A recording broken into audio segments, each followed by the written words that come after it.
കൗരവർ travel main guys നമ്മുടെ തിരുവനന്തപുരം നെടുമങ്ങാടുള്ള വണ്ടിയാണ്. Owner എന്ന് പറഞ്ഞു കഴിഞ്ഞാൽ ജിഷ്ണു ബ്രോയുടെ ചെറുപ്പം മുതലുള്ള ആഗ്രഹമായിരുന്നു ഒരു ടൂറിസ്റ്റ് ബസ് എടുക്കണം എന്നുള്ളത്. അങ്ങനെ ജോലി കാര്യങ്ങളൊക്കെ ആയിട്ട് ജിഷ്ണു ബ്രോ ശരിക്കും നമ്മുടെ എന്താ പറയുക മെർച്ചന്റ് നേവിയിലാണ്.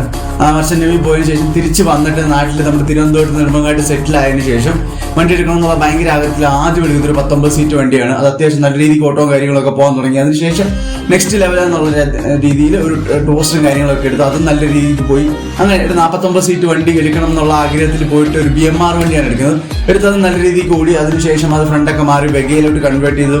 ഈ 3 വണ്ടി നല്ല രീതിക്ക് കിട്ടിലുമായിട്ട് ഓട്ടവും കാര്യങ്ങളൊക്കെ പോയതിനു ശേഷം ഒരുമിച്ച് ഈ വണ്ടികൾ സെയിൽ ചെയ്ത ശേഷം അടുത്ത 3 വണ്ടികൾ ഒരുമിച്ചെടുത്തു. അതായത് വെഗയും പിന്നെ സെഡോണും പിന്നെ ഒരു 24 സീറ്റ് വണ്ടി. ഈ 3 വണ്ടി എടുത്ത് സെറ്റായിട്ട് കളത്തിലേക്ക് വീണ്ടും വന്നു.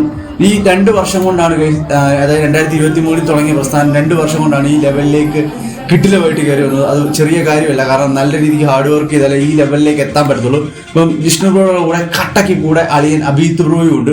അവരുടെ കിട്ടിലൻ ഹാർഡ് വർക്കിന്റെ ഫലമായിട്ട് നമ്മുടെ കൗരവർ ഹോളിഡേയ്സ് വേറെ ലെവൽ അടിപൊളി.